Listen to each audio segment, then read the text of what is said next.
Olá, pessoal do nono ano, tudo bem com vocês? Eu espero que sim. Estamos aqui novamente para tratarmos dos assuntos relacionados à língua portuguesa.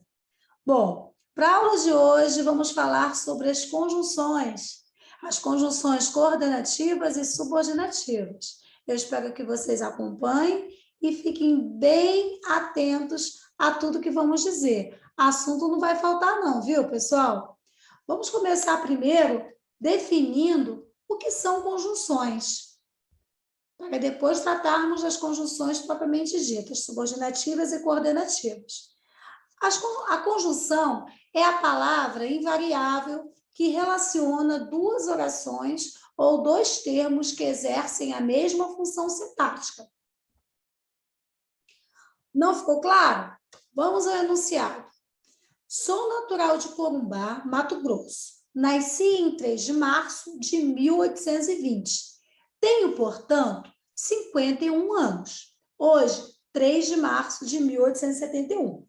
Pessoal, acho importante falarmos que, antes de analisarmos propriamente ditas conjunções, é preciso entender que devemos separar todo o enunciado em orações, porque já vai ficar mais fácil. Então, eu vou definir aqui com vocês a análise das orações. Nesse trecho, eu preciso separar, ver quantas orações eu tenho. Como que eu conto, como que eu sei o número de orações em um período? Isso aqui é um período composto.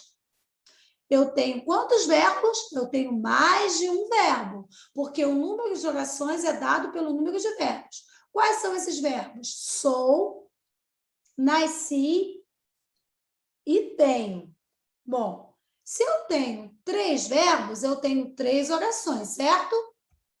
Certíssimo. Primeira oração, sou natural de Corumbá, Mato Grosso. Segunda, nasci em 3 de março de 1820. Terceira, tenho, portanto, 51 anos. Hoje, 3 de março de 1871. Se vocês perceberem, essa oração aqui, a terceira, já apresenta uma conjunção portanto. Então, essa conjunção, ela nos traz uma ideia, né? Ela traz um sentido. Vocês saberiam me dizer qual relação que ela traz? Será que vocês conseguem perceber, analisando o trecho em questão, que essa oração está ligando o quê? O fato de ter 51 anos, né? É o resultado de ter nascido em março de 1820. Então, quer dizer, nasci em 3 de março de 1820. Qual o resultado? Hoje, né, atualmente, a pessoa tem o quê? 51 anos. Se ela nasceu aqui, qual é o resultado? Agora, em 1871, ter 51 anos. Então, é uma relação de conclusão. E percebam que quando eu separo, olha aqui está o meu enunciado, todo junto. Mas aqui eu já separei os enunciados, as orações. Eu separo as orações, mas em nenhum momento eu deixo de ter sentido. São orações completamente independentes. O que significa? Elas são sintaticamente independentes. Todas elas apresentam em sua estrutura sujeito, verbo e predicado. Sendo assim, concluímos que são orações coordenadas. Mas isso é um assunto para depois. Vamos nos deter somente ao fato dessa última oração aqui trazer a conjunção portanto.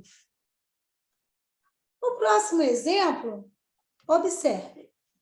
O pai opôs-se ao casamento por antipatizar com o genro, mas parece que Cecília não amava muito Henrique, visto que apenas chorou um dia, acordando no dia seguinte tão fresca e alegre como se não houvesse empalmado um noivo. Analisando esse trecho, a gente percebe um número de orações, de acordo com o número de verbo. A primeira oração é: o pai opôs-se ao casamento por antipatizar com gelo. Opôs-se, né? Opor aqui é o verbo. Segunda, mas parece que Cecília não amava muito Henrique. Amava. Terceira, visto que apenas chorou um dia. Quarta, acordando no dia seguinte tão fresca e alegre. E quinta, como se lhe não houvesse empalmado um noivo. Então, identificando o verbo, identificando as orações, a gente percebe agora quantas orações estão ali dentro daquele longo período. Porque quando eu separo, aqui no período, talvez a gente não consiga perceber e identificar as orações. Então, a gente precisa, mais uma vez, separá-las para que a gente possa perceber. Aqui eu tenho separadinho as orações e as suas respectivas conjunções. Eu tenho a conjunção, na segunda oração, eu tenho a conjunção mais, né?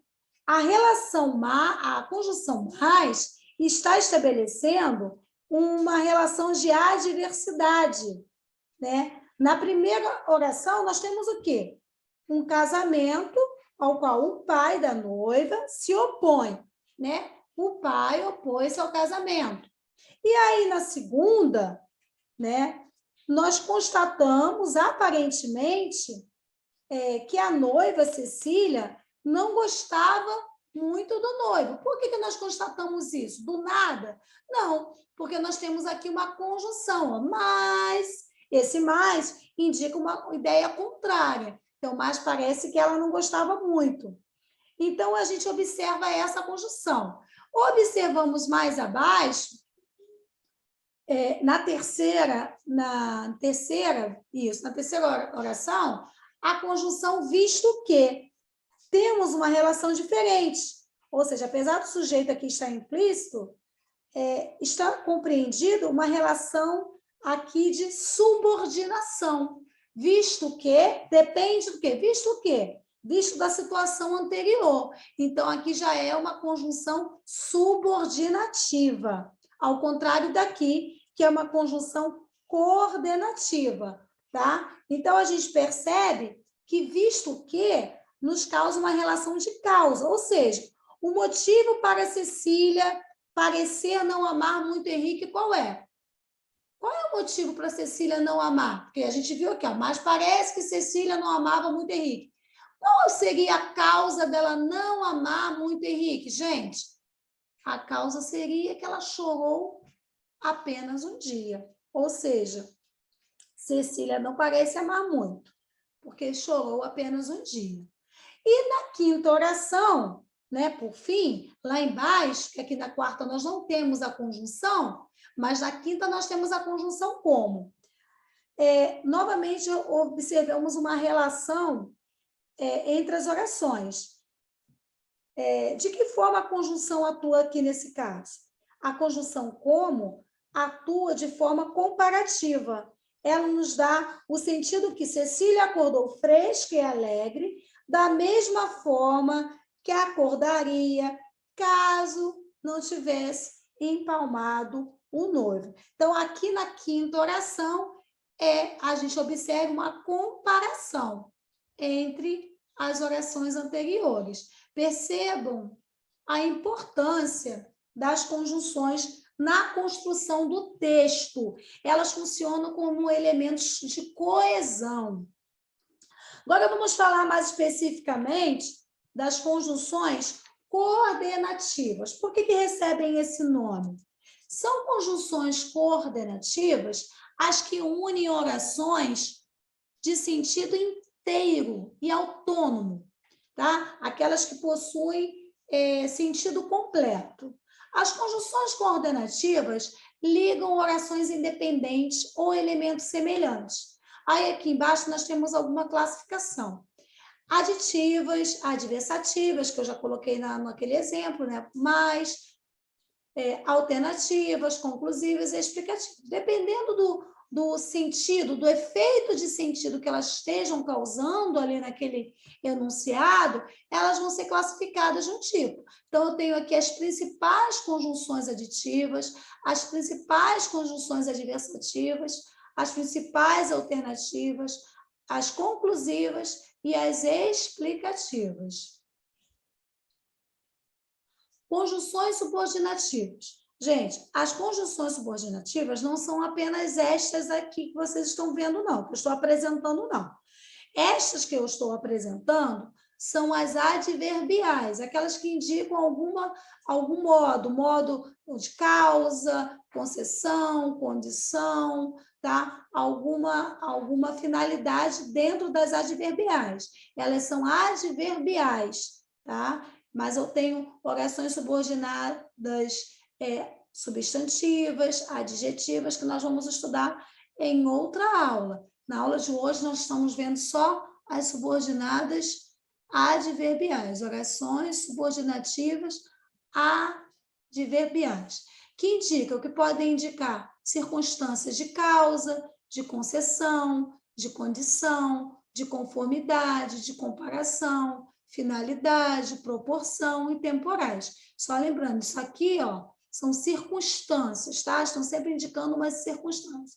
Nós vimos esse exemplo aqui, ó, visto que, viu, ó, indica a causa lá no texto. E temos tantas outras. Nós chegamos a ver o quando. Quando indica tempo, ó, a medida que indica proporção, a medida que chovia, né, molhava toda a terra, está indicando proporção, né? E por aí vai. Condição, se não chover amanhã, irei à praia. Ou seja, qual é a condição para eu ir à praia? Se não chover, caso não chova, vou receber um prêmio desde que me saia melhor do que os outros. Ou seja, qual é a condição para eu receber o prêmio? Desde que me saia melhor. E por aí vai, sempre indicando uma circunstância.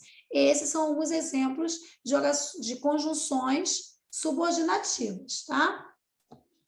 Agora, uma pergunta muito importante, que eu sempre falo isso, para que você estuda as conjunções? Qual a importância, né, de estudar as conjunções? Como usar as conjunções para a redação? Porque todo o propósito do estudo gramatical é convertê-lo na hora de você produzir o seu próprio texto. Então, as conjunções para a redação, elas são essenciais para que seu texto possua coesão textual, né? A coesão textual é uma espécie de teia de aranha e que vai emaranhando todas as informações. Então, quer dizer, o texto é um tecido. Quando eu tenho as conjunções, eu posso fazer as relações, os nexos necessários para dar forma às minhas ideias. Para que as informações estejam ligadas de maneira coesa, sem lacunas, ou seja, sem espaço, sem ficar vago, é necessário saber usar preposições e conjunções para a redação. Os famosos conectivos. Então, pessoal, guardem essa informação, anotem isso. Os conectivos, porque às vezes a gente fala de conectivo e o aluno se pergunta o que é um conectivo. O conectivo nada mais é do que preposições e conjunções. E hoje nós estamos vendo a importância das conjunções, como elas servem para dar ideias, né, de circunstâncias, estabelecer circunstâncias, ou oposição, ou adição, enfim, muitas ideias. São os conectivos ou conectores que vão estabelecer relação entre as ideias que você quer passar em sua redação. Então, por isso a importância. Aí eu pergunto a vocês, e aí? Curtiu conhecer as conjunções para a redação? E está preparado para fazer uma redação coesa e sem lacunas? Se a resposta foi sim, eu fico muito satisfeita. Bom, pessoal, por hoje é só. Nossa aula chegou ao fim. Conto com vocês no nosso próximo encontro. Tchau, até mais, até a próxima. Fiquem bem, fiquem em casa, se cuidem.